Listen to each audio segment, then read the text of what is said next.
ನೋಡಿ question number 8ನ ಯಾವುದೇ formula ಇಲ್ಲದಂತೆ ಡೈರೆಕ್ಟಾಗಿ ಕ್ಯಾಲ್ಕುಲೇಟ್ ಮಾಡ್ಬೋದು.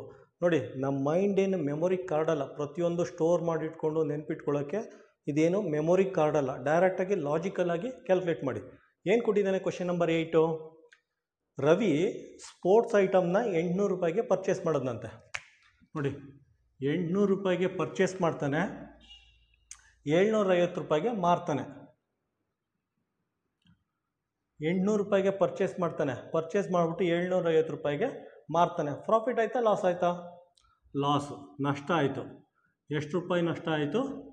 50 ರೂಪಾಯಿ ನಷ್ಟ ಆಯಿತು. ಪರ್ಸೆಂಟೇಜ್ ಲಾಸ್ ಹೆಂಗೆ ಕ್ಯಾಲ್ಕುಲೇಟ್ ಮಾಡ್ತೀರಾ? ಶೇಕಡ ನಷ್ಟ ಪರ್ಸೆಂಟೇಜ್. ಎಷ್ಟು ರೂಪಾಯಿಗೆ ಪರ್ಚೇಸ್ ಮಾಡಿದ್ದು?